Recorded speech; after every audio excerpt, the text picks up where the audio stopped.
Sit down. You lying traitor! The courtroom froze. Lieutenant Victor Russo's voice exploded across room 2300, his face flushed with rage. He'd been cornered by Nora Ellison's cross-examination. The former SWAT negotiator turned defense attorney who'd just questioned a 14-minute gap in his report about the night Malik Washington died. Russo slammed his hand on the witness stand. That kid had a gun.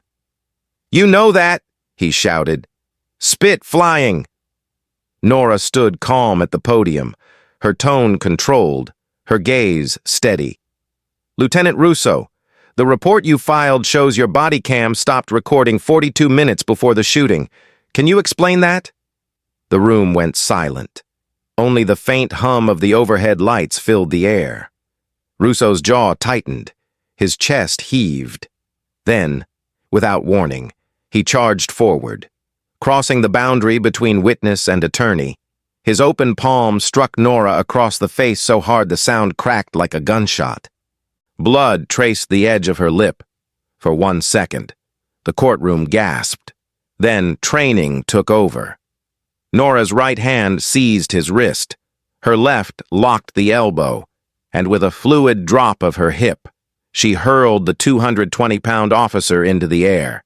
His body sailed, crashed into the wooden table, and splintered it in half. Papers exploded into the air like confetti. The jury screamed. The audience rose. Phones appeared instantly. Russo lay on the floor, nose bleeding, moaning in shock. Nora straightened, breathing hard, her voice steady. "Self-defense," she said clearly. "Under Illinois Statute 7-1. Bailiff Marcus Tate ran toward her, taser raised. But Judge Evelyn Hart's gavel struck the bench. "Enough, Mr. Tate. Stand down. Restrain the witness," she commanded. The courtroom erupted in chaos, shouts, camera clicks, stunned whispers echoing off marble. Nora wiped the blood from her lip and picked up her phone, still recording the whole thing. Within 20 minutes, the video would reach 2,100,000 views online, sparking what Chicago media would call the throw heard around the world. Before going into this story, where are you watching from? Drop it in the comments below, subscribe to the channel, and give me a like if you believe justice should never be silenced. When the gavel finally fell again, the courtroom settled into a stunned quiet. Judge Hart leaned forward, her gray eyes sharp. "Ms. Ellison, are you injured?" Nora pressed her fingertips against her lip. "I'm fine, Your Honor." Russo groaned from the floor, clutching his shoulder, still dazed. Two bailiffs lifted him by the arms as he cursed and spat blood onto the tile. Cameras from every direction flashed. The jury, still in disbelief, stared at Nora as though they'd just witnessed something biblical. Evelyn Hart cleared her throat. "This court will recess for 30 minutes. Lieutenant Russo will be examined by paramedics and held in custody until further notice. Ms. Ellison, you will remain in chambers." She struck the gavel again. As the spectators began to file out, murmurs turned into a storm of outrage and applause. Half the room, the side filled with police officers in blue, shouted that Nora should be disbarred. The other half, filled with citizens wearing red ribbons for Malik Washington, stood and clapped. Phones kept flashing. Hashtags were already forming before the doors closed. Nora could almost hear the hum of the internet catching fire. She took a deep breath, adjusted her blazer, and sat down. Her pulse raced, but her face remained composed. For years, she'd been silent. Ever since the night she saw Russo plant a gun next to a dying teenager and the night her husband was shot for trying to tell the truth. Today, silence had ended. In the hallway, reporters crowded against glass panels, pressing microphones toward the doors. Marcus Tate stood beside Nora, a quiet presence amid the chaos. "You good?" he asked, his voice low. "I've been better," she said, half smiling. "You used that old SWAT move, didn't you?" "Judo," she replied. "He attacked me. I responded." Tate nodded, shaking his head. "He'll never live that down. The whole country's watching right now." Nora didn't answer.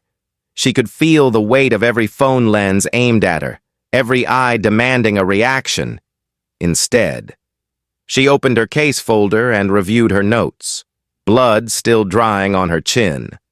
15 minutes later, Judge Hart called both attorneys into chambers. Her husband had been a cop once, shot in the line of duty, so she understood the culture of silence that had protected men like Russo for decades. She looked from one to the other, voice firm but not cold. "Lieutenant Russo, you just assaulted an officer of the court in front of witnesses and video. You're under arrest for battery." Russo tried to speak, but his attorney pulled his sleeve, signaling to stay quiet. "Ms. Ellison," the judge continued, "your restraint prevented something worse. The court recognizes your action as justified." Nora nodded once. "Thank you, Your Honor." By noon, the clip was everywhere, replayed on every network, slowed down, analyzed frame by frame. The throw trended across the nation.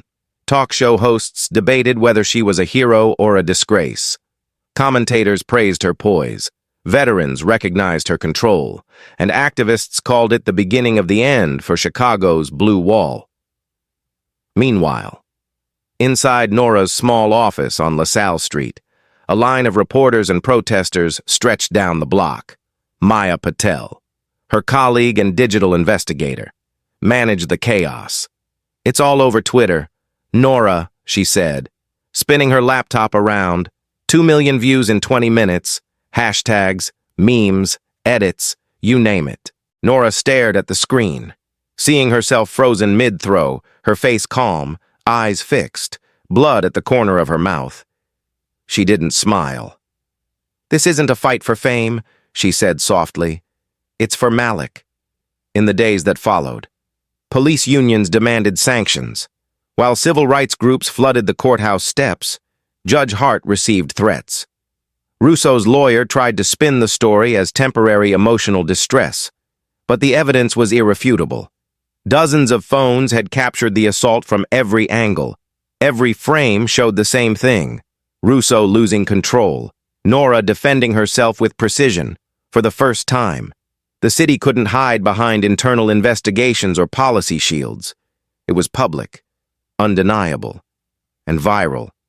Late that night, as Nora sat alone in her apartment, replaying the incident on her phone, she saw something that froze her breath. In the background of one clip, just beyond the courtroom door, a figure in a gray suit had watched the entire thing. Police Commissioner Daniel O'Rourke. He hadn't flinched, hadn't intervened, just watched. Nora's jaw tightened. She remembered his warning from years ago. "You didn't see anything that night. For your sake, forget it." But she hadn't forgotten. And now, for the first time, the world was finally watching too. When morning came, the city would erupt in protest. Russo would be suspended. O'Rourke would call for a closed-door review, and Nora Ellison, once a silent witness, would become the spark that tore down the wall they thought would never fall. This was how it began. Not with a speech, not with a plan, but with one slap, one throw, and the truth breaking through the courtroom floor. Halloween night in Englewood still haunted Nora Ellison's dreams. Even now, she could recall the smell of wet asphalt, the hum of her radio, the sirens fading into the dark. That night, she wasn't a defense attorney or a viral figure on the news. She was Officer Ellison, SWAT negotiator, badge number 4891, moving through the chaos with her team. Dispatch had reported shots fired on South Aberdeen. Possible suspect still at large. By the time her armored van arrived, Unit 7, Russo's team, was already there, their flashlights cutting across the narrow street like search beams. She stepped out, weapon low, eyes scanning for movement. The neighborhood was silent except for one sound: the whimper of a mother screaming her son's name. Malik Washington lay motionless in his own driveway, his NASA live stream still glowing from his phone. 17 bullet holes. 17. He was 16 years old. His chest was shredded through his sweatshirt. His left hand still curled around that phone as if he'd been trying to show them something before the bullets came. Russo stood a few feet away, breathing hard, his Glock still drawn. He had a gun. He barked before anyone even asked. Kid fired first. Nora knelt down beside the body. The pool of blood was already cooling, spreading toward the curb. She saw it immediately. Too clean, too staged. A .38 revolver lay near Malik's right hand. Old. Rusted. The serial number filed off. Not the kind of weapon a high school kid with NASA posters on his wall would own. She looked up, her voice calm but trembling underneath. That's not his gun. Russo's head snapped toward her. You didn't see anything, he said, tone sharp and final. You understand? She met his eyes but didn't respond. She'd been trained to read fear and lies, and his eyes screamed both. Then the black Tahoe rolled up, headlights slicing through the smoke. Daniel O'Rourke stepped out, heavy coat, clean shoes, no vest, command presence in full effect. He didn't look at Malik, didn't even glance at the mother screaming behind the tape. Lock it down, he ordered. Story's simple. Armed suspect reached for a weapon. End of report. Russo nodded like a soldier obeying orders. O'Rourke turned toward Nora, his tone lowering. You file your notes through me. Officer Ellison, no freelancing. The following hours blurred together. Evidence techs snapped photos under floodlights. Paramedics covered the body, and someone. Nora couldn't see who. Switched off her body cam. She checked later. The footage ended at 23:17. 42 minutes missing. Gone. Erased. Like the shooting never happened. She filed an internal complaint the next day, citing tampering, possible evidence manipulation, and a planted weapon. She waited for someone to call her in. Weeks passed. The report came back stamped unfounded. Russo himself had been the investigator. The department labeled her emotionally unstable, said she was burned out after years in SWAT. Her access was restricted, her locker reassigned, her transfer requests ignored. But that wasn't the worst of it. The worst came 3 weeks later. It was late, nearly midnight. When she heard the knock on her door, James, her husband, was sitting at the kitchen table, still in his work uniform. He'd been a detective, a good one who still believed the system could clean itself. You should drop it, Nora. He told her that night, his voice soft. You're poking a hornet's nest. She stared at the complaint file spread across the table. They murdered a child. James, I saw it. He rubbed his eyes. Exhausted. You think I don't know what this city hides? But they don't just silence people. They erase them. She looked at him and said the words she'd never forget. Then let them try. 3 nights later. She was at the precinct when her phone buzzed. Unknown number, static on the line. A single sentence came through. Tell your husband to stop asking questions. That was all. An hour later. James's car was found in an alley off 79th Street. Engine still running. Windshield shattered by 6 bullets. The casings were department issued. The official story said, gang retaliation. Nora knew better. She stood over his body at the morgue and felt something inside her break. The same sound her life made when her SWAT badge hit the desk 2 days later. After the funeral, she packed her uniform into a box and left it on the steps of the precinct. Russo watched her from the top-floor window. Arms folded. She could feel his eyes follow her all the way to her car. That night, she sat in her living room staring at the folded flag on the coffee table for the first time in her life. She didn't know what justice meant. The department she'd once protected had turned into something unrecognizable every time she tried to sleep. She saw Malik's eyes, open, confused, asking why. Months passed. The investigation disappeared. O'Rourke got promoted to commissioner. Russo took over training, and Englewood kept bleeding. Nora worked private security for a while, taking night shifts to quiet the noise in her head. But the past wouldn't stay buried. The nightmares came like clockwork. Sirens, gunfire, Russo's voice yelling, "Kid had a gun." Then silence. Always silence after the shots. She started therapy through the VA referral network. The doctor called it PTSD.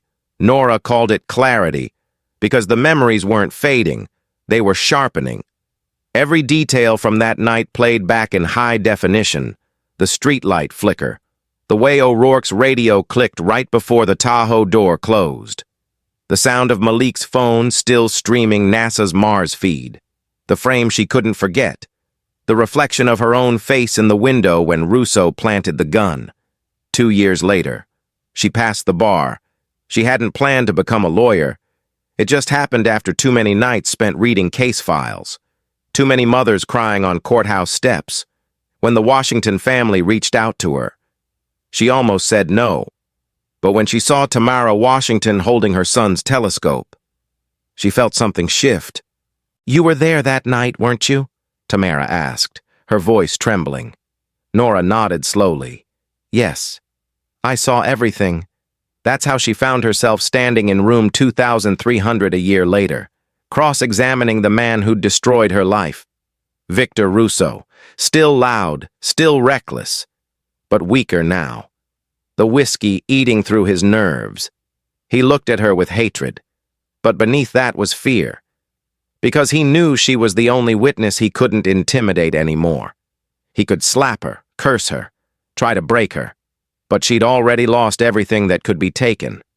After the throw went viral, the old ghosts began to stir. Journalists reopened the files, protesters demanded answers, and deep inside the Chicago police archives, a familiar name appeared again, Unit 7. Nora printed the old roster, tracing each signature. Half of them had retired, a few transferred. One dead, but two, Russo and O'Rourke, remained in power, still guarding their secrets. She laid the file across her desk, next to her late husband's badge, and whispered, "You started this. I'll finish it." Outside her window, Englewood's sirens wailed in the distance, blending with the hum of traffic. The city moved on like it always did, pretending not to see its own reflection. But this time, Nora wasn't alone. Tamara Washington had become a force of her own, speaking on radio shows, leading vigils, refusing to let Malik's name fade. And behind her, people began to listen. That was when Nora realized something. Justice doesn't start in the courtroom. It starts with one person refusing to forget. And as she closed the old case file, the memory of that Halloween night burned behind her eyelids. Russo's smirk, O'Rourke's order, Malik's silent body. The ghost of Unit 7 had never left. It had just been waiting for her to come back, the night before the trial. Chicago's wind howled through the concrete maze like a warning. Nora Ellison parked her car in the underground garage of her apartment building just after 2 in the morning. She had just finished reviewing closing arguments. Her notes stacked neatly on the passenger seat. The parking structure was dim, half the lights dead, every footstep echoing louder than it should. As she stepped out, the sharp smell of gasoline hit her before the sight did. Her Tesla sat 20 feet ahead, its tires already burning, flames curling up the sides like orange tongues licking metal. Across the hood, scrawled in flaming gasoline, the word traitor glowed against the dark. The heat slapped her face as she froze, trying to take in the message. Not a random act, not vandalism, a warning. She pulled her phone and began photographing every angle. The scorch pattern, the drips on the concrete, the faint outline of boot prints leading away. Then she saw it. Half melted in the puddle of tar was a small black police key fob, the serial number barely visible. 47-119. Her stomach tightened. That was Russo's old unit number, Unit 7. Her phone buzzed before she could even move. An unknown number flashed across the screen. No voice, just static and a single message whispered through the noise. "Check your brakes next time. It's you." The call ended. She felt her pulse hammering in her ears. She bent down beside her car, using the flashlight on her phone. The brake line had been sliced clean. No accident, no corrosion, just a single deliberate cut. The fluid dripped slow and red, like a wound that wouldn't stop bleeding. She leaned against the car door, breathing carefully, her hands steady even as her mind raced. Whoever did this wanted her scared. But fear, for Nora, was an old companion.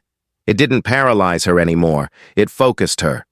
She took another photo, zooming in on the severed line, and then dialed one number she could still trust. "Maya," she said when the sleepy voice answered. "I need a trace run. Unknown caller. Just hit me from a restricted number. And check police evidence logs for any unusual access in the last 48 hours. Use the backdoor server if you have to. Her colleague and friend, Maya Patel. Didn't ask questions. She never did." "You're still up?" she murmured. "Can't sleep when I'm being hunted," Nora said.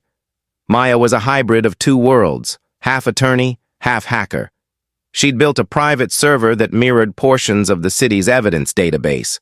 If someone accessed, moved, or deleted files, she could see it. "Give me 10 minutes, Maya said. Nora could hear the rapid clicking of keys on the other end. "Got it," she said a minute later. "There's a login from inside headquarters, someone using an old Unit 7 access code." They pulled 3 case files, Malik Washington, Russo's evaluation reports, and... Maya paused. "Your husband's shooting." Nora's throat tightened. "Send it all," she said quietly, "and encrypt it. They're already watching."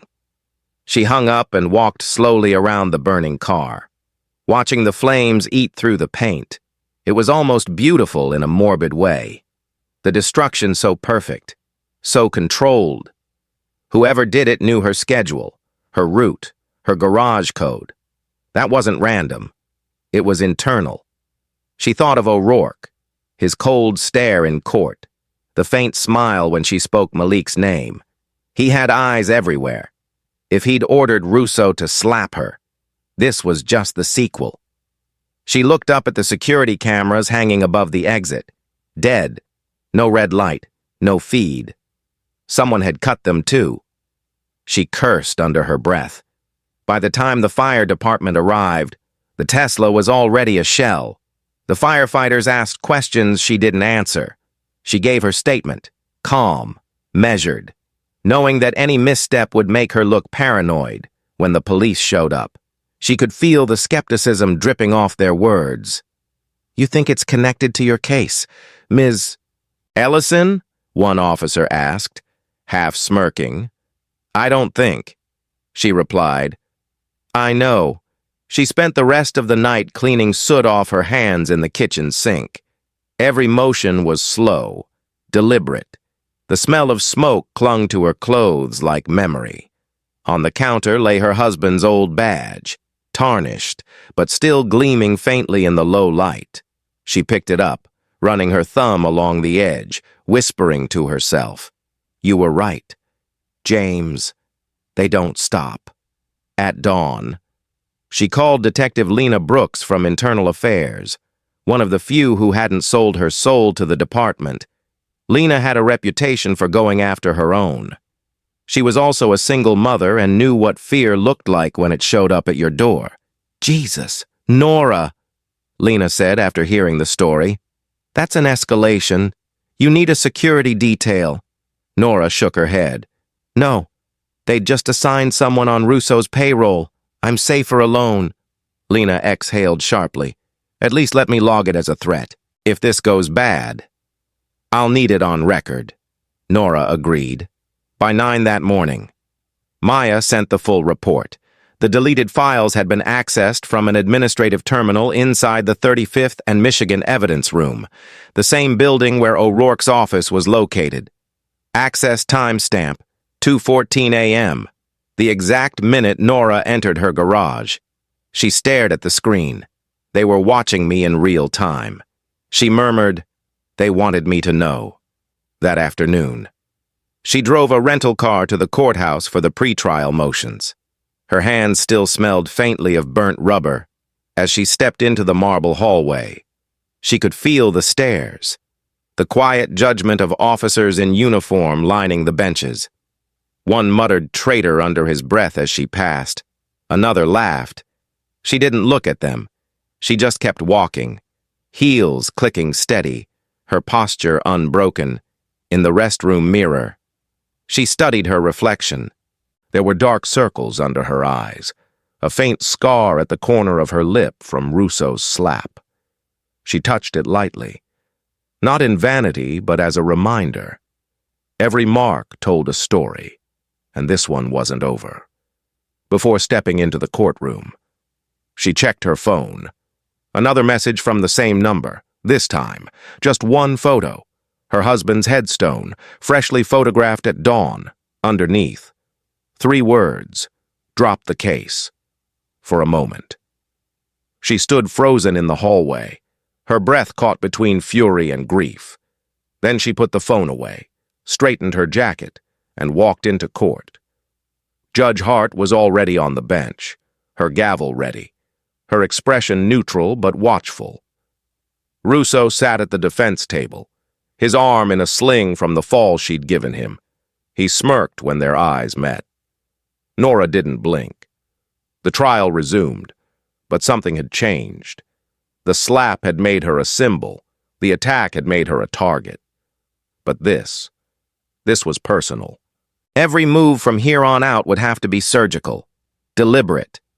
She spoke clearly, cross-examining every inconsistency, calling out every hole in Russo's testimony. The jury listened closer now. They'd seen the video, seen the violence, and now they were seeing the truth. As the day ended, Maya texted her one last update. Caller traced, disposable SIM, but tower ping puts it near police HQ. Nora stared at the message, then locked her phone. She didn't need more proof. She already knew who was behind it. O'Rourke's words from years ago echoed again. "You fight us. You die alone." She turned off the courtroom lights herself that evening, standing for a long moment in the silence. The echo of her own footsteps filled the empty chamber. They wanted her scared, instead. They just reminded her why she started. The fire in the garage wasn't a threat, it was confirmation. She was getting close, too close.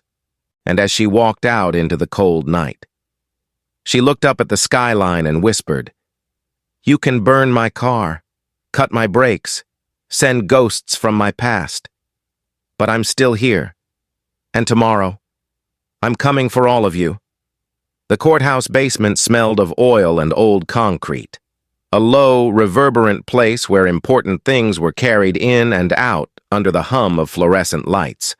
Nora Ellison had chosen it for that reason. Public enough that a staged ambush would look like coincidence, quiet enough to speak plainly if you wanted to be heard by only one pair of ears. And she had not planned to confront Daniel O'Rourke so much as force him into a corner where his own voice could betray him. She waited by the cement pillar near the service elevator, the echo of her shoes swallowed by the space, her Apple Watch set to stealth recording against her pulse. When the black Tahoe eased in and O'Rourke stepped out, he still wore the armor of command, slow hands, measured breath, a coat buttoned just so, a man who had rehearsed remorse and anger in equal parts. He smiled like a man who believed he owned the script. "Ms. Ellison," he said, voice smooth enough to calm a crowd. "This is not the place." Nora did not smile back.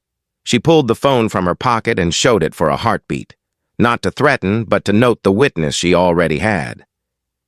"You told me to forget a child's death for my own good," she said, and the watch in her wrist hummed, recording the exact cadence of his answer. O'Rourke's eyes narrowed. "You were a cop then," he said. "Now you're a lawyer. Different rules." He took a step forward as if to close distance and assert ownership of the hallway, instead. Nora stepped into his shadow and spoke easier than she had in years. "Why did your men erase the footage? she asked. Why was my body cam cut 42 minutes before the shooting? Why was a rusted .38 placed by Malik's hand? For a moment, the commissioner's practiced mask slipped.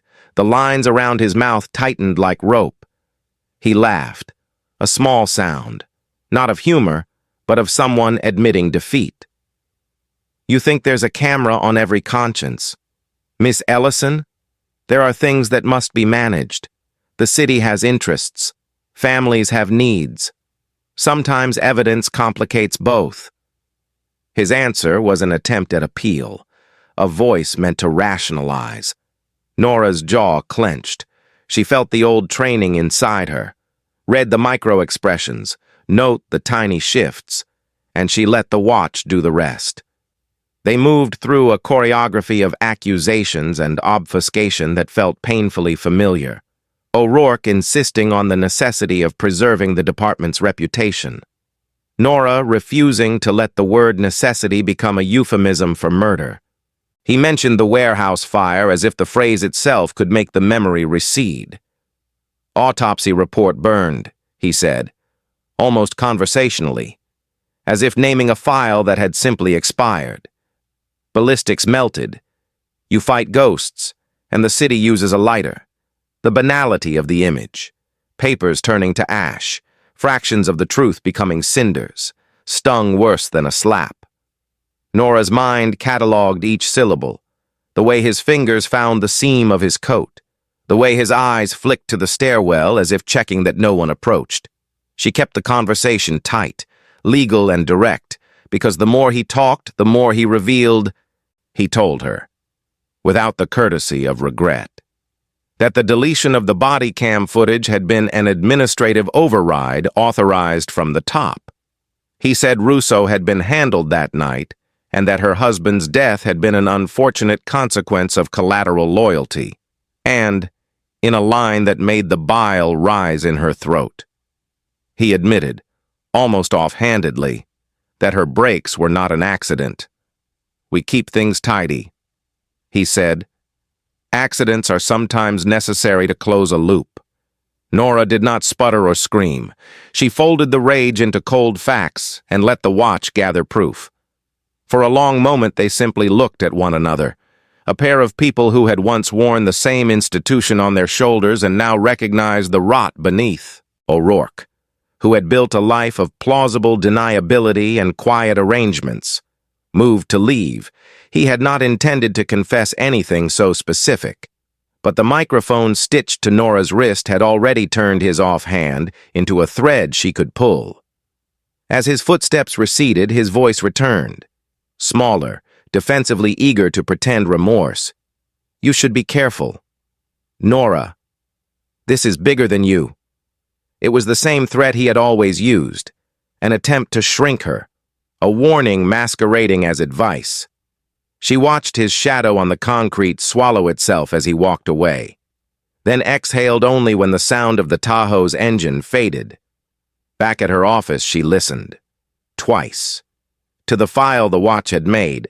The second playback revealed things the first had not, a slight catch in O'Rourke's breathing when he mentioned the autopsy, the clipped certainty when he said his men had arranged the accident. She made a transcript with hands that did not tremble, then encrypted the file and prepared two recipients, Judge Evelyn Hart and the FBI's Chicago field office. Nora had no illusions. The courthouse would not be a neutral place in this fight. It had been complicit by negligence, fear, and protection. Judge Hart had family history with the badge. She had lost a husband to the line of duty and wore that grief like a compass. Nora trusted the judge to understand the stakes beyond departmental politics. The FBI, on the other hand, had resources and teeth that could pry open a sealed evidence room. She pressed send and felt a small, controlled surge of relief. The file traveled through firewalls and secure channels into waiting hands, and for the first time since Malik's body had cooled in the driveway, the truth had a strategic ally. Within an hour, Judge Hart's chamber returned a terse message. Receipt acknowledged. Come prepared to present chain of custody corroboration. The FBI's response was slower, but unmistakable in tone. An analyst requested metadata verification and a secure meeting. Nora's pulse steadied not because she felt safe, but because the machinery of accountability had finally started to move. She forwarded the raw audio, the transcript, and a timeline reconstructed from her notes and Maya Patel's forensic pulls. The documents laid bare what O'Rourke had tried to keep tidy: the deletion of footage 42 minutes before the shooting, the transferred administrative override stamped from the commissioner's console, and the suggestive coincidences: her husband's car, the department-issued casings, the reassignment of Unit 7 personnel, that now read as patterns rather than isolated events. That evening, after the courthouse lights dimmed and the city's rhythms settled into a lower gear, Nora sat alone in a small conference room and replayed the clip again. The recording did more than prove what she had always known. It made O'Rourke's complacency tangible. The steady voice of a man who had believed he was untouchable, reduced to incriminating candor. She thought of James and of Malik, of the way grief had hardened into purpose. It was not enough to expose one lie. She had to dismantle the network that made such lies possible. The watch's battery hummed, a tiny mechanical heart that had kept time on a long line of secrets. And she felt, for the first time in years, that she had leverage. But leverage is a dangerous thing. It can topple a man or it can explode in your hands. Nora considered that as she gathered the encrypted files and closed her laptop. The next moves would require precision, allies, and an understanding that once the truth began to roll, it would not stop for convenience or comfort. She walked out of the courthouse into the cool night with the recorded confession burning quietly in her pocket. Aware that she had crossed a line few took the chance to cross. The city slept uneasily around her. Somewhere in Englewood, a neighbor left a light on. Someone somewhere watched a child's telescope in a window and shook their head at the darkness outside. Nora pulled her coat tighter and headed home. Not because she believed she was safe, but because the next day she would need every ounce of clarity and courage she had left. 2 days later. The air in the police evidence room was sharp and cold, the kind of chill that felt deliberate, as though the walls themselves were trying to discourage curiosity. Nora Ellison stood beside the steel shelving units while Maya Patel sat at a nearby workstation, her fingers flying across a keyboard linked into the department's internal network. The hum of servers filled the silence. The screen flickered with lines of code and access logs, timestamps, deletions, admin overrides, each one a breadcrumb leading back to the night Malik Washington died. "Here," Maya said softly. "Found the body cam registry for Unit 7, Russo's device ID." She clicked open the file, and the line of data scrolled across the screen. "Activated at 22:35 and 4 seconds. Deletion command at 22:53 and 21 seconds. Nora leaned closer. "That's 42 minutes before the first call to dispatch." Maya nodded, lips tightening. "The deletion wasn't random. It's an administrative override. Look, signature key D.O. Rourke. It's him." The letters glowed cold blue on the monitor. For months, Nora had suspected the commissioner's hand, but now she was staring at proof written in his own digital handwriting. Maya dug deeper, bypassing layers of encryption meant for internal affairs only. The logs revealed that O'Rourke had accessed the system 3 times after the shooting, each time using a temporary root account that left no external trace.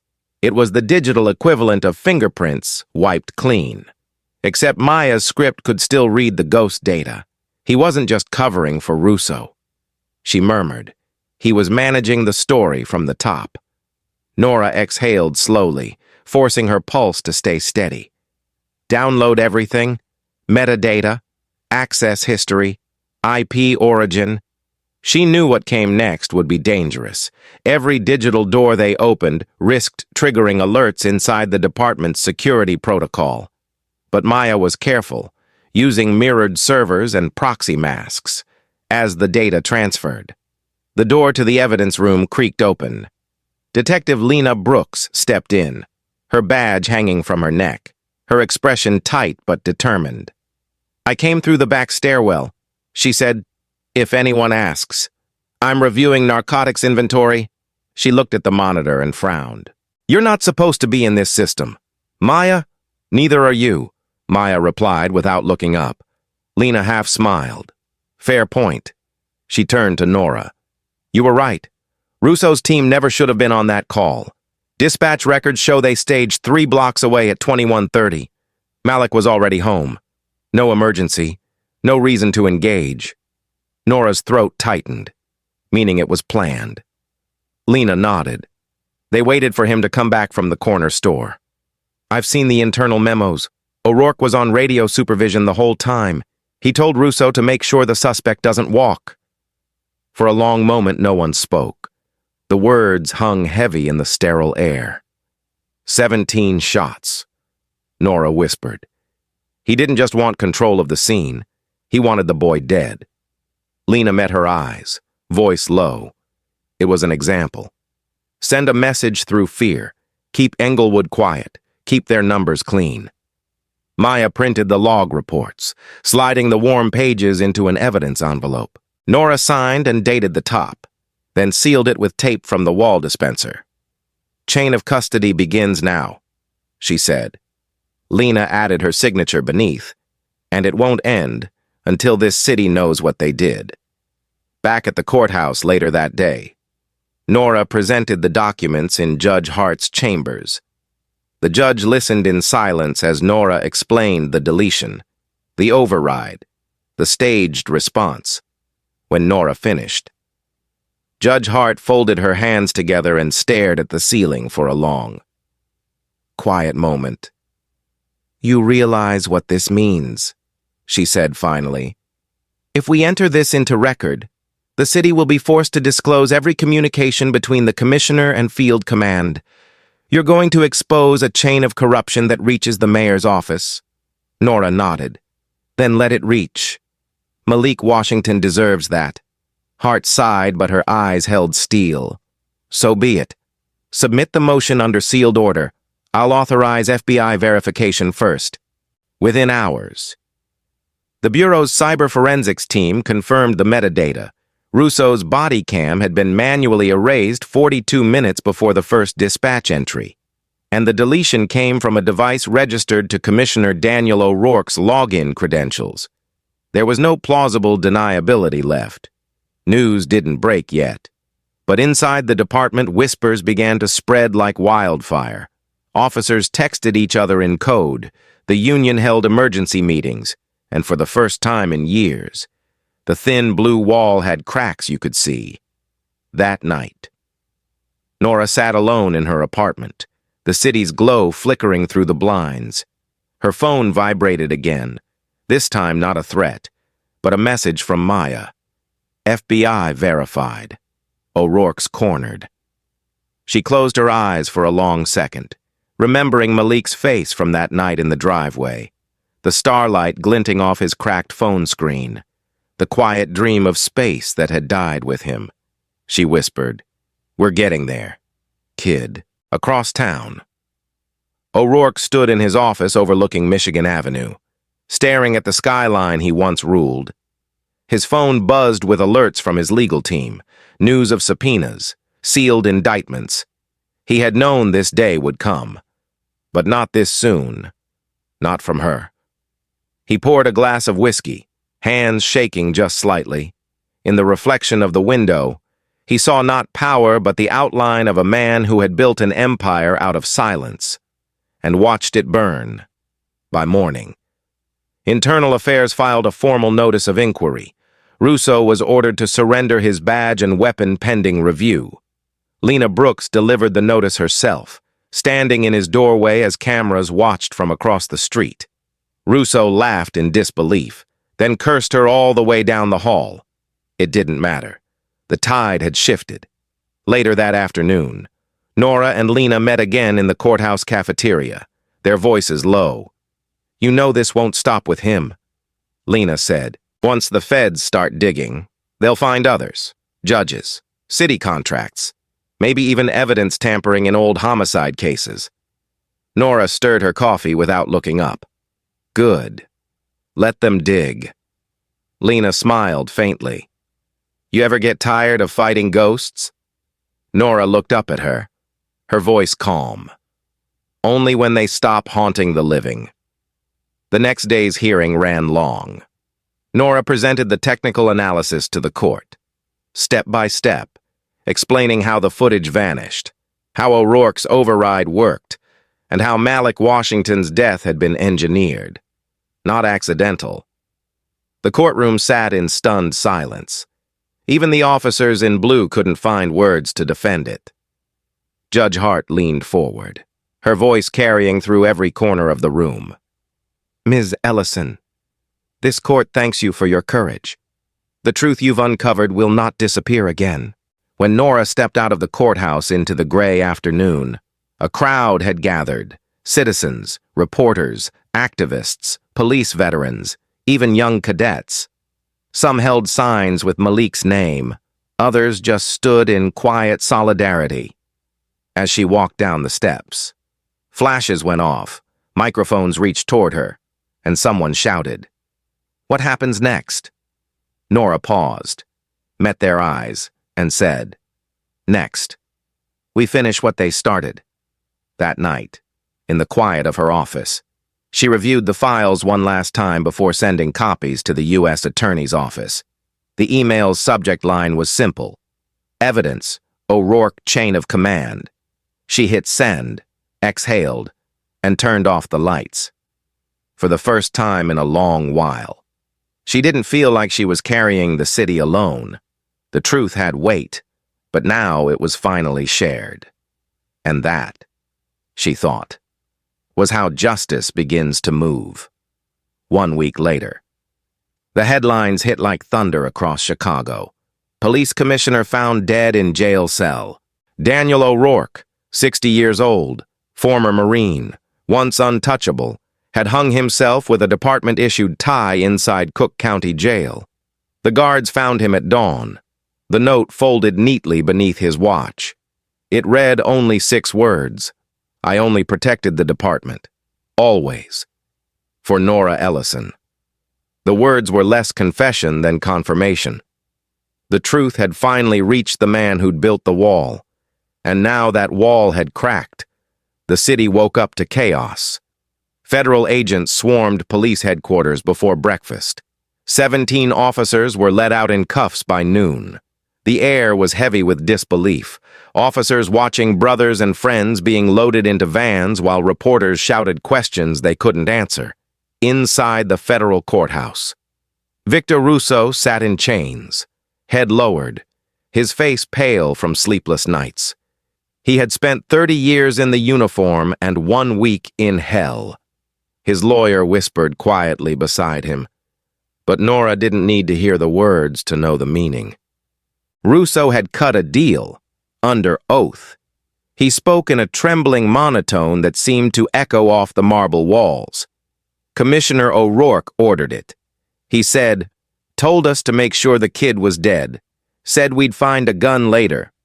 The courtroom went silent. A man who'd once strutted through the precinct shouting orders now stared at the floor, broken by the weight of his own voice. Nora didn't look at him with hatred, only exhaustion. For years he'd hidden behind the badge, behind the union, behind the lie that Malik Washington had reached for a gun.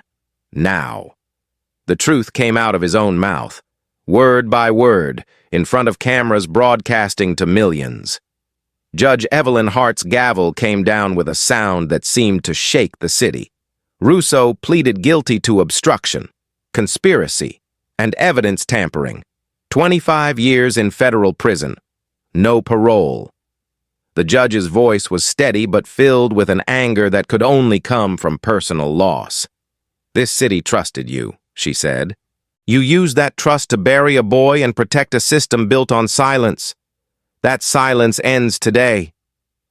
Nora watched from the table, hands clasped, her breathing even. It wasn't victory. Justice never felt like that. It was relief. A wound being cleaned even though it still hurt to touch. Within 48 hours, the ripple became a flood. Federal prosecutors filed indictments against 17 officers connected to the cover-up, falsified reports, perjury, destroyed evidence, intimidation of witnesses, even unauthorized surveillance on Nora herself. The union's emergency fund, $1,200,000, was frozen pending investigation. The mayor, under mounting pressure, announced that the Chicago Police Department would enter a federal consent decree. It was the only way forward, he said, to rebuild trust. For the first time in decades, independent oversight would monitor every use of force report, every traffic stop, every officer complaint. Cameras rolled as he spoke, behind him. Banners of protest lined the streets, red ribbons fluttering in the cold wind, each one for Malik. Nora walked through those crowds that night, the streetlights reflecting off puddles from the morning's rain. People she'd never met stopped her to say thank you. Some hugged her, others simply nodded. Tamara Washington was there too, holding her son's telescope wrapped in a white cloth. She pressed it into Nora's hands and whispered. He used to say he'd look at stars because people down here stopped looking at each other. Nora held the telescope as though it were a sacred object. He's still looking, she said softly. Later that week. Nora returned to her office, now filled with stacks of letters, some from strangers, others from law students, even one from a former cop who'd quit in shame. She sat quietly, staring out the window as the city sirens blended with the faint rhythm of life returning to normal. But normal wasn't the goal anymore. She opened her laptop and began drafting the charter for a new center in Englewood, a place for youth programs, legal aid, and community defense. She named it after the boy whose case had changed everything, the Malik Washington Justice Center. When Judge Hart later awarded the Washington family $18,700,000 in damages, the courtroom applauded, but Nora didn't. She looked at Tamara instead, saw the woman's hands tremble as she clutched the check, and understood it wasn't celebration. It was survival. Justice, Nora thought, wasn't money or punishment. It was the chance to breathe without fear. That evening, she walked alone along the Chicago River, the lights rippling in the dark water. The city she'd once served as a cop, now beginning to heal from the inside. O'Rourke's death had left questions unanswered, but it had also freed others to speak. Old cases were reopening, officers were resigning, and for the first time in decades, truth had become contagious. Nora stopped on the bridge, watching a young man skate past with a red ribbon tied around his wrist. The sound of laughter drifted from a nearby cafe. For the first time in years, the city didn't feel like an enemy. She touched the scar at the corner of her lip, Russo's slap, still faintly visible, and smiled to herself. That single moment in the courtroom had been the spark, but it was everything after.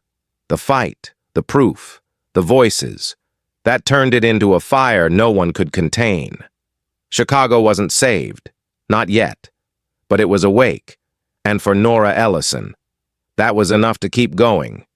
14 months later. The sky above Englewood was clear and blue, the kind of morning Malik Washington had once written about in his school essays, a sky that looks close enough to touch. The Malik Washington Justice Center stood at the corner of 63rd and Racine, its glass facade reflecting the neighborhood that had survived both tragedy and transformation. Inside, children's laughter echoed through the hallways where community meetings replaced interrogation rooms, and local teens learned coding instead of running from sirens. Nora Ellison stood near the entrance, watching as Tamara Washington adjusted a brass plaque on the wall. The inscription read, "In memory of Malik Washington, who dreamed beyond the stars." Just below it sat his telescope, polished, pointed toward the high windows, forever looking upward. Cameras flashed as Tamara stepped to the podium. Her voice trembled, but carried a quiet strength. My son wanted to see the universe. Today, he finally can. This center isn't just for him. It's for every child who was told they don't belong here. Applause filled the lobby, not loud or staged, but warm and human. Nora stood off to the side, wearing a simple navy suit, her expression calm but thoughtful. She'd declined every television interview, every magazine profile, even the State Bar's award for outstanding contribution to civil justice. When someone asked why, she answered with the same words she told the press that morning. This story was never mine. It belonged to a 16-year-old boy who didn't make it home. The crowd understood. They always did. Judge Evelyn Hart attended too, quietly proud, shaking hands and offering congratulations. She told Nora the Justice Department's reforms were already showing results. Complaints against officers were down, community oversight was expanding, and new training programs were named after Malik. He changed the city. The judge said. Nora smiled faintly. He changed all of us. After the speeches, reporters and neighbors moved outside where murals now covered the walls, painted faces of Malik, Tamara, and dozens of others lost to police violence, each framed by bright bursts of color. Children played under the images, their laughter spilling into the street. A sound Nora hadn't heard here in years. The neighborhood was alive again.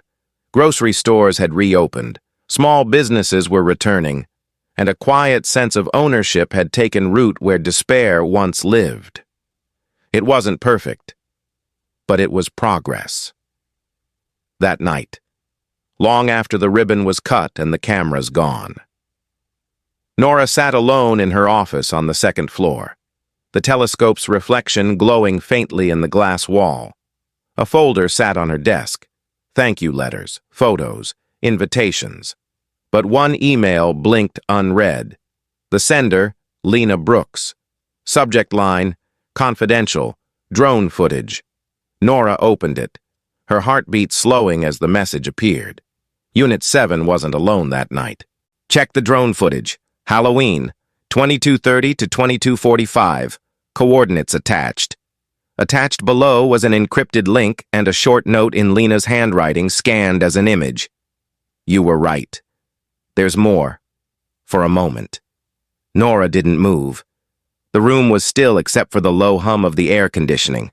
She stared at the link, knowing what it meant. The case was over.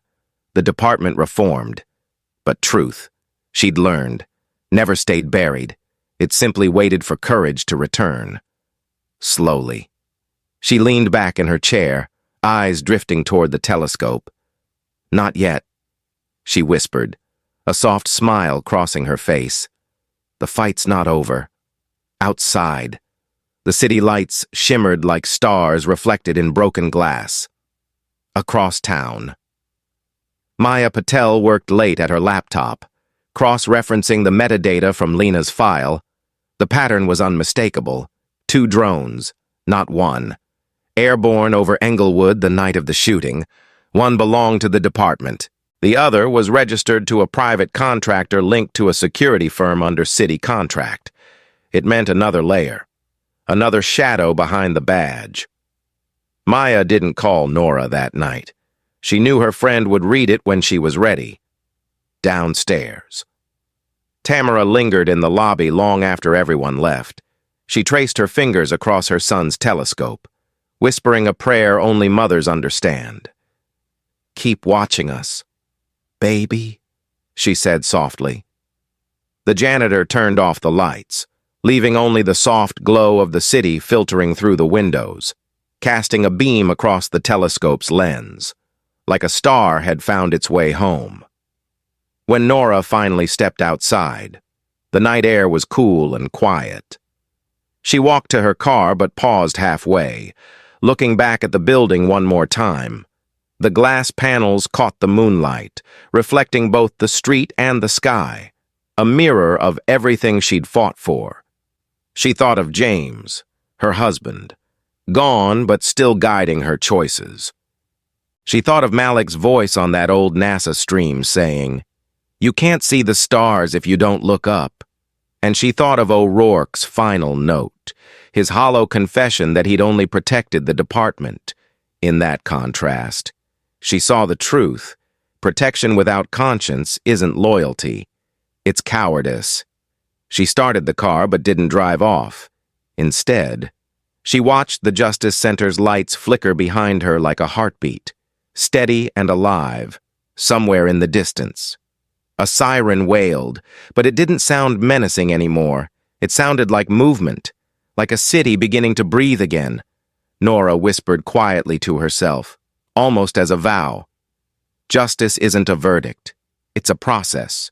Then, after a moment's pause, she added, "And I'm still here for it." As she drove through Englewood, past murals and candlelit vigils, past streets where people were finally walking without fear, the night seemed softer somehow. Chicago wasn't healed. It never would be. But it was awake.